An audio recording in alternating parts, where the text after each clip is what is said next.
మనం లాస్ట్ క్లాస్లో electrochemistry part 1 చెప్పుకుంటూ ఉన్నాం. లాస్ట్ క్లాస్తో ఎలక్ట్రోకెమిస్ట్రీ పార్ట్ 1 కంప్లీట్ అయిపోయింది. నెక్స్ట్ ఎలక్ట్రోకెమిస్ట్రీ పార్ట్ 2 విద్యుత్ రసాయన శాస్త్రము పార్ట్ 2 మనం చెప్పుకుందాము.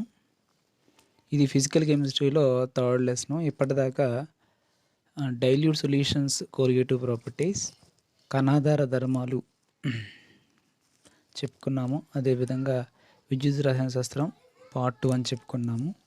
థర్డ్ లెసన్ విద్యుత్ రసాయన శాస్త్రం పార్ట్ 2. సో ఇక్కడ ఆల్రెడీ మనం విద్యుత్ రసాయన శాస్త్రం అంటే ఏమిటి, విద్యుత్ రసాయన శాస్త్రం అంటే విద్యుత్ శక్తిని రాసాయనిక శక్తిగాను, రాసాయనిక శక్తి నుంచి విద్యుత్ శక్తిని ఏ విధంగా ఉత్పత్తి చేయగలమో అధ్యయనం చేసే శాస్త్రాన్ని విద్యుత్ రసాయన శాస్త్రము అంటామని చెప్పేసి చెప్పుకున్నాము.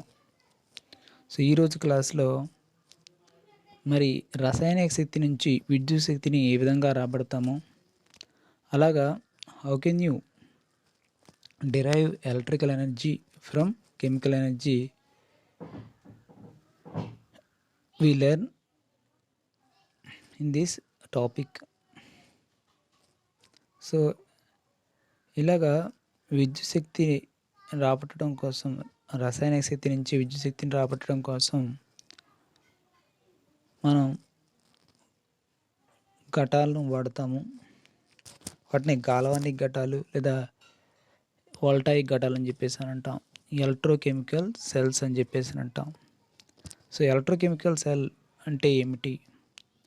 It is a device which converts chemical energy into electrical energy is called electrochemical cell. Example galvanic cell, voltaic cell, అలాగే డేనియల్ సెల్, ఇవన్నీ కూడా ఎలక్ట్రోకెమికల్ సెల్స్కి ఎగ్జాంపుల్స్గా చెప్తాము. అంటే ఈ సెల్ను ఉపయోగించి ఏం చేయగలము, కెమికల్ ఎనర్జీని మనం ఎలక్ట్రికల్ ఎనర్జీగా చేంజ్ చేయొచ్చు. సో వీటిని గాల్వానిక్ ఘటాలు అంటాం తెలుగులో. సో రాసాయనిక శక్తి నుంచి విద్యుత్ శక్తిని రాబట్టగలిగే సాధనాన్నే గాల్వానిక్ ఘటాలు అని చెప్పేసి అని అంటాం. సో గాల్వానిక్ ఘటాలకి ఎగ్జాంపుల్ ఏంటంటే కనుక మనం ఇక్కడ పటంలో చూపించిన విధంగా గాల్వానిక్ ఘటాన్ని కన్స్ట్రక్ట్ చేస్తాం. Construction of electrochemical cell or galvanic ఘటల్. గాల్వానిక్ ఘటము, గాల్వానిక్ ఘటం యొక్క నిర్మాణము. గాల్వానిక్ ఘటాన్ని ఏ విధంగా నిర్మిస్తాము ఇప్పుడు చూద్దాం. అంటే ఇక్కడ రసాయనిక శక్తి విద్యుత్ శక్తిగా ఏ విధంగా మారుతుందో ఈ గాల్వానిక్ ఘటంలో మనం నేర్చుకుంటాం. How chemical energy is converts into electrical energy is explained by taking the example of galvanic cell. So మనకి పటంలో చూపించిన విధంగా గాల్వానిక్ సెల్ ఉంటుంది. ఇందులో 2 హాఫ్ సెల్స్ ఉంటాయి, 2 అర్ధఘటాలు ఉంటాయి. 2 అర్ధఘటాలు అంటే ఒక బీకర్లో జింక్ సల్ఫేట్ సొల్యూషన్ తీసుకుంటాము, జింక్ సల్ఫేట్ ద్రావణం తీసుకుంటాము. అంటే జింక్ సల్ఫేట్ లవణాన్ని తీసుకెళ్ళి నీటిలో కరిగించగా ఏర్పడినటువంటి zinc sulphate aqua solution, zinc sulphate జలద్రావణం తీసుకుంటాము. సో ఈ జింక్ సల్ఫేట్ జలద్రావణంలో జింక్ కడ్డీని ముంచి ఉంచుతాం. అదేవిధంగా రెండవ అర్ధఘటంలో, రెండవ హాఫ్ సెల్లో కాపర్ సల్ఫేట్ ఘనపదార్థాన్ని తీసుకెళ్ళి, సాలిడ్ని తీసుకెళ్ళి నీటిలో కరిగించి copper sulphate aqua solution, copper sulphate జలద్రావణాన్ని తయారు చేస్తాము. ఇందులో కాపర్ రాడ్, పటంలో చూపించిన విధంగా కాపర్ రాడ్ని మనం డిప్ చేసి ఉంచుతాము. సో డిప్ చేసి ఉంచి ఈ 2 లోహ ప్లేట్లను, ఈ 2 మెటల్ ప్లేట్స్ని they are connected together through copper wire. ఈ 2 లోహ ప్లేట్లను ఒక కాపర్ తీగ ద్వారా కలుపుతాము. ఈ కాపర్ తీగ మధ్యలో ఒక గాల్వానిక్ ఘటాన్ని మనం గాల్వానోమీటర్ని అమర్చుతాము. గాల్వానోమీటరు దేని తెలియజేస్తున్నారు కనుక, ఈ బాహ్య వలయంలో కనుక విద్యుత్ కరెంటు కనుక సప్లై అయినట్లయితే ఆ విద్యుత్ కరెంట్ యొక్క ప్రవాహాన్ని తెలియచేయడం కోసం ఇక్కడ గాల్వానోమీటర్ మనం వాడుతాము. ఈ గాల్వానోమీటర్లో కనుక డిఫ్లెక్షన్ అపవర్తన చెందినట్లయితే కనుక గాల్వానోమీటర్లో ఉన్నటువంటి ముళ్ళు అపవర్తన చెందిందనుకోండి, బాహ్య వలయంలో మనకి కరెంటు సర్క్యులేట్ అయినట్టు అర్థం. అదేవిధంగా ఈ 2 అర్ధఘటాలని ఒక సాల్ట్ బ్రిడ్జ్ ద్వారా కనెక్ట్ చేస్తాం. ఈ సాల్ట్ బ్రిడ్జ్ అంటే ఏంటనంటే ఇది ఒక యు ఆకారపు గొట్టము, యు ఆకారపు గాజు గొట్టం అన్నమాట. ఈ యు ఆకారపు గాజు గొట్టంలో ఏం తీసుకుంటామనంటే ammonium nitrate, potassium chloride KCl, KNO3, అదేవిధంగా K2SO4, పొటాషియం సల్ఫేట్ లాంటి ఇనర్ట్ ఎలక్ట్రోలైట్స్ని తీసుకుంటాము. సో ఈ ఇనర్ట్ ఎలక్ట్రోలైట్స్ అని అంటే అర్థం ఏంటనంటే జడ ఎలక్ట్రోలైట్లు అని అంటాం. ఈ జడ ఎలక్ట్రోలైట్లు ఈ జడ ఎలక్ట్రోలైట్లు విద్యుత్ ప్రవాహం వల్ల ఎటువంటి రసాయనిక మార్పుకి లోను కావు. అలాంటి ఎలక్ట్రోలైట్ని ఇనర్ట్ ఎలక్ట్రోలైట్స్ అని అంటాం, జడ ఎలక్ట్రోలైట్లు అని అంటాం. అలాంటి జడ ఎలక్ట్రోలైట్ అనేటువంటి అమ్మోనియం నైట్రేట్ కానీ, పొటాషియం క్లోరైడ్ కానీ, అదేవిధంగా పొటాషియం నైట్రేట్ లేదా పొటాషియం సల్ఫేట్, K2SO4 లాంటి ద్రవాలను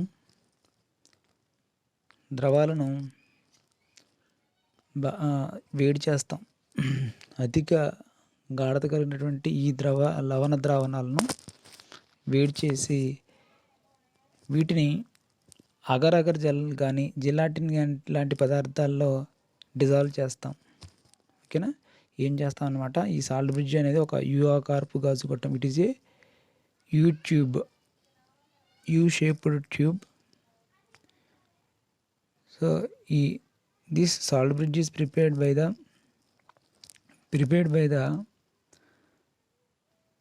by dissolving hot concentrated solutions of inert electrolytes like ammonium nitrate, KCl, KNO3, K2SO4 salts in the agar agar gel. So agar agar gel ఒకటి తీసుకుని ఆ జెల్లోనికి KCl, ammonium nitrate, NH4NO3, KNO3, అదేవిధంగా K2SO4 జడ electrolyte జల ద్రావణాలని బాగా వేడి చేసి ఆ వేడిగా ఉన్నటువంటి ఎలక్ట్రోలైట్ ద్రావణాలని ఈ యూట్యూబ్లో తీసుకున్నటువంటి యు ఆకారపు గాజు గొట్టంలో తీసుకున్నటువంటి అగర్ జెల్లో డిజాల్వ్ చేసి తర్వాత కొంతసేపు కూల్ చేస్తాం. కూల్ చేసినప్పుడు అందులో ఉన్నటువంటి జెల్ గట్టిపడుతుంది. జెల్ గట్టిపడిన తర్వాత ఈ గొట్టం యొక్క చివరన మనం ఊల్ని ఉంచుతాం. సో ఈ ఊలు ఎందుకు తోడ్పడుతుందంటే it prevents the excess diffusion of ions from one solution to the another solution. So ఈ విధంగా సాల్ట్ బ్రిడ్జ్ని మనం తయారు చేస్తాం. సాల్ట్ బ్రిడ్జ్లో ఏదో ఒక ఇనర్ట్ ఎలక్ట్రోలైట్, ఇది మనం చెప్పుకున్నటువంటి 4 ఎగ్జాంపుల్స్లో ఏదో ఒక ఇనర్ట్ ఎలక్ట్రోలైట్ని అగర్ అగర్ జెల్లో డిజాల్వ్ చేసి దాన్ని యు ఆకారపు గొట్టంలో తీసుకుంటాం అన్నమాట. అది సాల్ట్ బ్రిడ్జ్. మరి ఈ సాల్ట్ బ్రిడ్జ్ యొక్క పని ఏంటనంటే ఒక అర్ధఘటం నుంచి మరొక అర్ధఘటంలోనికి అయాన్లు ప్రవేశించడానికి తోడ్పడుతుంది. కానీ ఈ 2 ఎలక్ట్రోలైట్ ద్రావణాలు ఒకదానితో ఒకటి కలవకుండా ఇది చేస్తుంది అని చెప్పేసి మనం చెప్తాము. So it allows the passage of ions from one half cell to the another half cell, but it prevents the mixing of electrolyte solutions present in the 2 different electrolyte half cells అని చెప్పేసి కూడా మనం అనొచ్చు. So అదేవిధంగా అంటే ions అనేవి ఒక half cell నుంచి మరొక హాఫ్ సెల్లోనికి మూవ్ అవుతాయి, ఒక హాఫ్ సెల్ నుంచి మరొక హాఫ్ సెల్లోకి మూవ్ అవుతాయి. కానీ ఈ ఎలక్ట్రోలైట్ సొల్యూషన్స్ మిక్సప్ అవ్వు.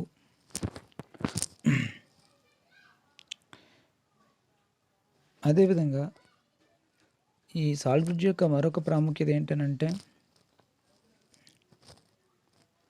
To maintain electrical neutrality. So half సెల్స్లో ఉన్నటువంటి ఎలక్ట్రోలైట్ ద్రావణంలో ఉండేటువంటి ధనావేశిత రుణావేశిత అయానుల సంఖ్య ఎల్లప్పుడూ సమానంగా ఉండి తద్వారా ఎలక్ట్రోలైట్ ద్రావణం ఎల్లప్పుడూ తటస్థంగా ఉండేటట్లు తోడ్పడుతుంది సాల్ట్ బ్రిడ్జ్. అది ఏ విధంగా అనేది మనం చూద్దాము. So to maintain electrical neutrality salt bridge is used. ఇది సాల్ట్ బ్రిడ్జ్ యొక్క ప్రాముఖ్యత. ఇప్పుడు మనం ఇక్కడ working of galvanic cell, galvanic ఘటం పనిచేసే విధానాన్ని మనం చూద్దాం. సో ఇక్కడ కెమికల్ ఎనర్జీ ఎలక్ట్రికల్ ఎనర్జీగా ఎలా మారుతుంది, రసాయన శక్తి నుంచి విద్యుత్ శక్తిని మనం ఎలా ఉత్పత్తి చేయగలుగుతున్నాం అనేది ఇక్కడ డీటెయిల్గా నేర్చుకుందాము. ఇప్పుడు మనం ఏం చేసాము, జింక్ ప్లేట్ని జింక్ సల్ఫేట్ జలద్రావణంలో ముంచి ఉంచాము. అదేవిధంగా కాపర్ ప్లేట్ని కాపర్ సల్ఫేట్ జలద్రావణంలో ముంచి ఉంచాము. ఈ జింక్ ప్లేట్ని జింక్ సల్ఫేట్ జలద్రావణంలో ఉంచి ఉంచినప్పుడు ఈ జింక్ యొక్క లక్షణం ఏంటనంటే ఈ జింకు ఎలక్ట్రాన్లు కోల్పోతుంది. It loses electrons. Zinc loses electrons and it changes into zinc +2 ions. Zinc 2 ఎలక్ట్రాన్లను కోల్పోయి జింక్ +2గా మారిపోతుంది. ఇలా ఎలక్ట్రాన్లను కోల్పోయేటువంటి ప్రక్రియని ఆక్సీకరణం అని చెప్పేసి అంటాం. The process of loss of electrons is oxidation అని చెప్పేసి అంటాం. సో జింక్ లోహం నుంచి జింక్ మెటల్ ప్లేట్ నుంచి జింకు లోహపు పరమాణువులు zinc metal atoms loses electrons and the changes into zinc +2 ions. So లోహ ప్లేట్పై ఉన్నటువంటి జింక్ పరమాణువులు ఎలక్ట్రాన్లను కోల్పోయి జింక్ +2 అయాన్లుగా మారిపోయి ద్రావణంలో కలిసిపోతూ ఉంటాయి. సో ఈ ఎలక్ట్రాన్ కోల్పోయే ప్రక్రియను మనం ఆక్సీకరణం అంటామని కూడా మనం చెప్పుకున్నాము. సో ఆ కోల్పోయిన ఎలక్ట్రాన్లు ఏమవుతాయి, ఈ లోహ ప్లేట్ పైన జింక్ లోహ ప్లేట్ పైన ఎక్యుములేట్ అవుతాయి, వచ్చి చేరతాయి అని చెప్పేసి ఊహించుకోవచ్చు. అంటే ఈ ఎలక్ట్రోడ్కి ఏ ఆవేశం వస్తుంది, నెగిటివ్ ఆవేశం వస్తుంది. దీన్ని నెగిటివ్ పోల్ రుణావేశిత ధ్రువం అని చెప్పేసి కూడా అనొచ్చు. సో ఇలా ప్రొడ్యూస్ అయినటువంటి ఎలక్ట్రాన్స్ ఆక్సిడేషన్ వల్ల ప్రొడ్యూస్ అయినటువంటి ఎలక్ట్రాన్స్ సో బాహ్యంగా కలిపినటువంటి కాపర్ తీగ ద్వారా కాపర్ ఎలక్ట్రోడ్ని చేరతాయి. సో కాపర్ ఎలక్ట్రోడ్ని చేరినప్పుడు ఈ కాపర్ ఎలక్ట్రోడ్ మనం కాపర్ సల్ఫేట్ ద్రావణంలో ఉంచాం. ఈ కాపర్ సల్ఫేట్ ఎలా డిసోసియేట్ అవుతుందంటే, ఎలా అయనీకరణ చెందుతుందంటే కాపర్ +2 SO4 2- అయాన్స్గా అయనీకరణం చెందుతుంది. సో బాహ్య వలయంలోంచి ఎక్స్టర్నల్ సర్క్యూట్ నుంచి ప్రొడ్యూస్ అయినటువంటి పాస్ అయినటువంటి ఎలక్ట్రాన్స్ కాపర్ ఎలక్ట్రోడ్ని చేరిన తర్వాత కాపర్ ఎలక్ట్రోడ్ డిప్ చేసి ఉంచినటువంటి కాపర్ సల్ఫేట్ ఎలక్ట్రోలైట్ సొల్యూషన్ ఉన్నటువంటి కాపర్ +2 అయాన్స్ని రెడ్యూస్ చేస్తాయి, క్షయీకరణం గావిస్తాయి. అంటే ఈ జలద్రావణంలో ఉన్నటువంటి కాపర్ సల్ఫేట్ జలద్రావణంలో ఉన్నటువంటి కాపర్ +2 అయాన్లు ఈ బాహ్య వలయం ద్వారా వచ్చినటువంటి ఎలక్ట్రాన్లను గ్రహిస్తాయి. ఈ ఎలక్ట్రాన్లను గ్రహించే ప్రక్రియనే మనం క్షయీకరణం అని అంటాం. ఈ విధంగా కాపర్ +2 2 ఎలక్ట్రాన్లు గ్రహించి కాపర్గా మారుతుంది. అంటే కాపర్ లోహము ఏమవుతుందన్నమాట, ఈ కాపరు ఎలక్ట్రోడ్పై లేదా కాపర్ లోహపు ప్లేట్పై నిక్షిప్తం అవుతుంది, పోతవేయబడుతుంది. ఓకేనా. ఇక్కడ మనం ఏమని ఊహించుకోవాలంటే ఈ కాపర్ +2 అయాన్లు ఈ కాపర్ లోహం పైన ఎక్యుములేట్ అవుతున్నట్టుగా వచ్చి చేరుతున్నట్టుగా ఊహించుకుంటాం. అప్పుడు ఆ కాపర్ ప్లేట్కి ధనావేశం అవుతుంది కాబట్టి దీన్ని పాజిటివ్ పోల్గా తీసుకుంటాం. ఇలా పాజిటివ్ పోల్ వచ్చినటువంటి కాపర్ ఎలక్ట్రోడ్ని క్యాథోడ్ అని చెప్పేసి అని అంటాం. సో కాబట్టి ఇక్కడ ఈ క్యాథోడ్ దగ్గర ఏం జరుగుతుంది? క్షయీకరణం జరుగుతుంది. ఎందుకంటే కాపర్ ప్లస్ అయాన్లు ఎలక్ట్రాన్లను గ్రహిస్తున్నాయి. బాహ్యవలం నుంచి వచ్చినటువంటి ఎలక్ట్రాన్లను గ్రహిస్తున్నాయి. సో ఎలక్ట్రాన్లను గ్రహించి కాపర్గా మారిపోతున్నాయి కాబట్టి ఇది క్షయీకరణము. సో లెఫ్ట్ హ్యాండ్ సైడ్ ఇంతకుముందు మనం జింక్ లోహాన్ని తీసుకెళ్ళి జింక్ సల్ఫేట్ ద్రావణంలో ముంచి ఉంచాం కదా, ఇక్కడ ఆక్సీకరణం జరుగుతుందని చెప్పేసి అనుకున్నాం కదా. ఈ ఆక్సీకరణం జరిగేటువంటి ఎలక్ట్రాన్ని మనం ఏమంటామంటే యానోడ్ అని చెప్పేసి అంటాం. ఇది నెగిటివ్ పోల్. అంటే యానోడ్ వద్ద ఆక్సీకరణం జరుగుతుంది, క్యాథోడ్ వద్ద క్షయీకరణం జరుగుతుంది అని చెప్పేసి అని అంటాం. ఈ విధంగా ఏమవుతుందన్నమాట, ఎక్స్టర్నల్ సర్క్యూట్లో ఏమవుతుంది, ఎలక్ట్రాన్లు అనేవి పాస్ అవుతాయి. ఎలక్ట్రాన్లు ఎక్స్టర్నల్ సర్క్యూట్లో పాస్ అయినప్పుడు దానికి ఆపోజిట్ డైరెక్షన్లో విద్యుత్ కరెంట్ ప్రవాహం ఉంటుందని చెప్పేసి మనకి తెలుసు. అంటే ఎలక్ట్రాన్లు లెఫ్ట్ సైడ్ నుంచి మన డయాగ్రామ్ చూపించినప్పుడు యానోడ్ నుంచి క్యాథోడ్ వైపు ఎలక్ట్రాన్లు ప్రవహించినట్లయితే విద్యుత్ కరెంటు క్యాథోడ్ నుంచి దానికి ఆపోజిట్ డైరెక్షన్లో యానోడ్ వైపు ప్రవహిస్తుంది అని చెప్పేసి మనం గుర్తుపెట్టుకోవాలి. ఇలా ప్రవహించినప్పుడు సో మనం అక్కడ ఉంచినటువంటి గాల్వానోమీటర్లో డిఫ్లెక్షన్ అపవర్తనం వస్తుంది. దీన్ని బట్టి ఎక్స్టర్నల్ సర్క్యూట్లో విద్యుత్ ప్రవాహం జరిగింది అంటే సో ఈ ప్రయోగం ద్వారా ఏం జరిగినట్టు, ఎలక్ట్రికల్ ఎనర్జీ ప్రొడ్యూస్ అయినట్టు, విద్యుత్ శక్తి ఉత్పత్తి అయినట్టుగా నేర్చుకుంటాము. ఇక్కడ లెఫ్ట్ సైడ్ ఆక్సీకరణ జరిగేటువంటి హాఫ్ సెల్లో అర్ధఘటంలో జింక్ +2గా మారుతుంది కదా, జింక్ +2గా మారుతుంది. జింక్ +2గా మారి ఆ బేకర్లో ఉన్నటువంటి జింక్ సల్ఫేట్ ద్రావణంలో కలిసిపోతూ ఉంటాయి. యాడ్ అయిపోవడం వల్ల ఏమవుతుంది, ఆ ద్రావణంలో జింక్ +2 అయాన్స్ పెరిగిపోతూ ఉంటాయి, సల్ఫేట్ -2 అయాన్స్ తక్కువగా ఉంటాయి. ఈ రెండింటి యొక్క సంఖ్య సమానంగా ఉన్నప్పుడే ఆ ద్రావణం తటస్థంగా ఉన్నట్టుగా తీసుకోవాలి. అలా కాకుండా ధనావేశిత అయాన్ల సంఖ్య పెరిగిపోయి రుణావేశిత అయాన్ల సంఖ్య తక్కువగా ఉన్నట్లయితే కనుక అప్పుడు అలాంటి ద్రావణాన్ని మనం తటస్థ ద్రావణంగా తీసుకోలేము. అదేవిధంగా రైట్ హ్యాండ్ సైడ్ ఏమవుతుంది, కాపర్ +2 ఎలక్ట్రాన్లు గ్రహించి కాపర్గా మారిపోతుంది. ఇలా కాపర్ సల్ఫేట్లో ఉన్నటువంటి ఎక్కువ కాపర్ +2లు కాపర్ లోహం పైన కనుక డిపాజిట్ అయిపోతే, నిక్షిప్తం చెందితే ఈ రైట్ హ్యాండ్ సైడ్ ఉన్నటువంటి కాపర్ సల్ఫేట్ ఆక్వా సొల్యూషన్లో కాపర్ + అయాన్స్ సంఖ్య డిక్రీజ్ అయిపోతుంది, సల్ఫేట్ 2- అయాన్స్ సంఖ్య ఇంక్రీజ్ అయిపోతుంది. సో ఎలక్ట్రికల్ న్యూట్రాలిటీ మెయింటైన్ చేయాలని అంటే, విద్యుదావేశం పరంగా తటస్థంగా ఉండాలని అంటే ధనావేశ మరియు రుణావేశ అయాన్ల సంఖ్య సమానంగా ఉండాలి. ఇక్కడ ఏమైంది, ధనావేశ కాపర్ + అయాన్ల సంఖ్య తగ్గిపోతుంది, రుణావేశ సల్ఫేట్ 2- అయాన్ల సంఖ్య పెరిగిపోతుంది. సో ఈ రెండింటిని సమానం చేయడం కోసం ఎవరు ఉపయోగించుకుంటామంటే మనం సాల్ట్ బ్రిడ్జ్ని ఉపయోగించుకుంటాం. మన సాల్ట్ బ్రిడ్జ్లో ఎవరెవరిని తీసుకుంటామని చెప్పాం, అమ్మోనియం నైట్రేట్ని కానీ, KClని కానీ, K2SO4ని కానీ తీసుకుంటామని చెప్పుకున్నాం కదా. ఫర్ సపోజ్ ఇక్కడ K2SO4ని తీసుకున్నాం. K2SO4లో K+ అయాన్స్, SO4 2- అయాన్స్ ఉన్నాయి. ఇప్పుడు లెఫ్ట్ సైడ్ ఎవరు ఇంక్రీజ్ అవుతున్నారు, Zn+2 అయాన్స్ ఇంక్రీజ్ అయిపోతున్నాయి. వాటిని న్యూట్రలైజ్ చేయడానికి సాల్ట్ బ్రిడ్జ్ నుంచి SO4 2- ions left hand side అర్ధఘటంలోనికి చేరతాయి. అర్ధఘటంలోనికి చేరడం ద్వారా ఆ జలద్రావణాన్ని తటస్థంగా ఉంచుతాయి. అదేవిధంగా right side sulphate 2- ions increase అయిపోతున్నాయి. ఎందుకని కాపర్ +2 అయాన్స్ కాపర్ లోహం పైన చేరిపోయి కాపర్గా మారిపోవడం వల్ల సల్ఫేట్ 2- అయాన్ల సంఖ్య పెరిగిపోతుంది, కాపర్ + అయాన్ల సంఖ్య తగ్గిపోతుంది. సో ఈ రెండింటిని సమానం చేయడం కోసం K+ అయాన్లు వచ్చి చేరుతాయి. ఇప్పుడు ఏమవుతుంది, సో రైట్ హ్యాండ్ సైడ్ ద్రావణంలో ధనావేశిత రుణావేశిత అయాన్ల సంఖ్య సమానమయ్యేంత వరకు సాల్ట్ బ్రిడ్జ్ నుంచి K+ అయాన్లు వచ్చి చేరుతాయి. ఒక్క సల్ఫేట్ని న్యూట్రలైజ్ చేయాలంటే 2 K+ అయాన్స్ కావాలి.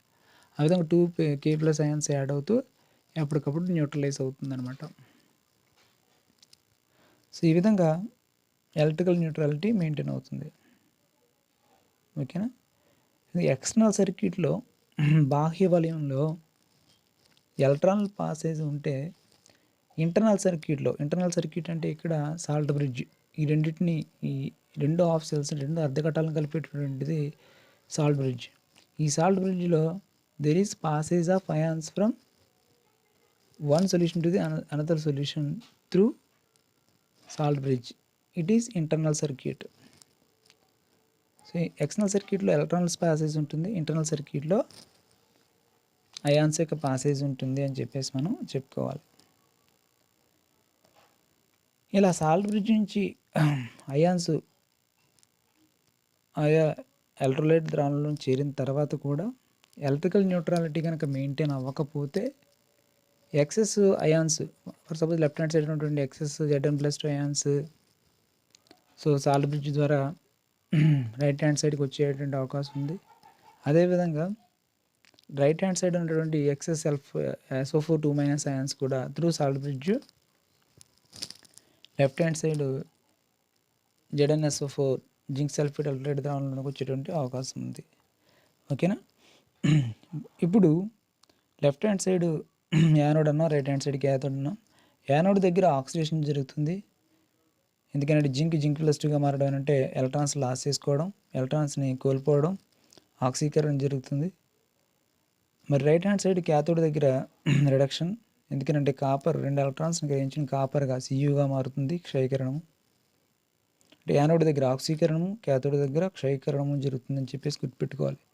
ఈ 2 సమీకరణాలను కంబైన్ చేసినప్పుడు 2 ఎలక్ట్రాన్స్ క్యాన్సిల్ చేస్తాం. మనకి zinc plus copper +2 gives rise to Zn+2 plus copper. అంటే ఇది ఒక రసాయనిక చర్యగా తీసుకోవాలి.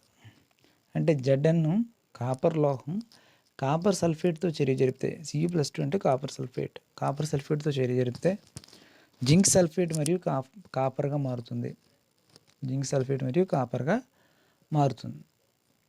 ఇది ఒక రసాయనిక చర్య. అంటే ఈ గాల్వానిక్ ఘటనలో చేరేటువంటి రసాయనిక చర్య ఈ సమీకరణం నుంచి చూపించాం.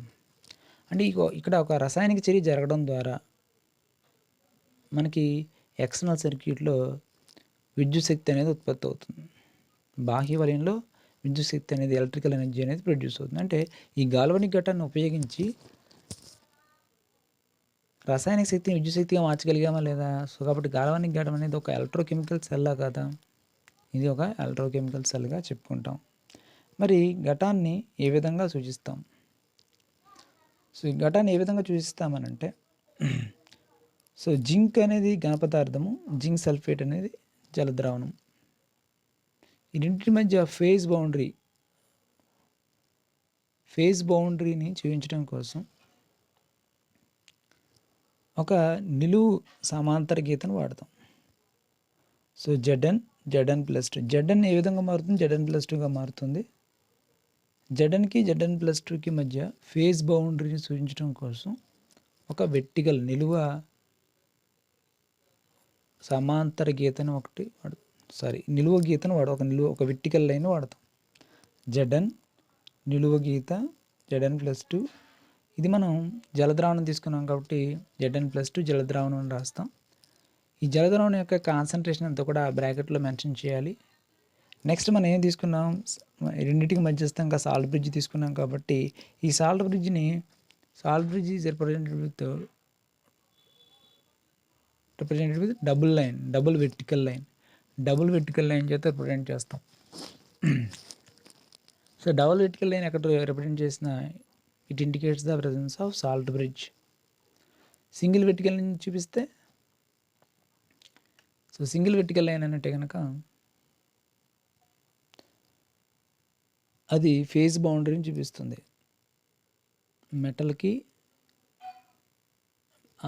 మెటల్ అయాన్స్ కలిగినటువంటి సొల్యూషన్కి మధ్య ఉన్నటువంటి ఫేజ్ బౌండరీ, ఘనపదార్థానికి జలద్రావణానికి మధ్య ఫేజ్ బౌండరీని సూచిస్తుంది.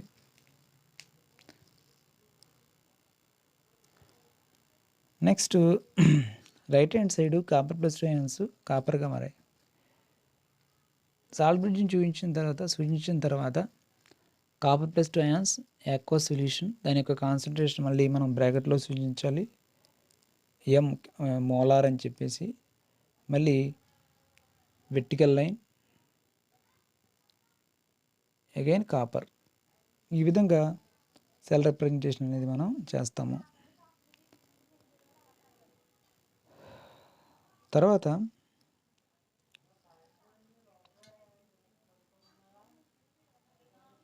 ఇక్కడితో ఆపుదాము. నెక్స్ట్ క్లాస్ డిస్కస్ చేద్దాం.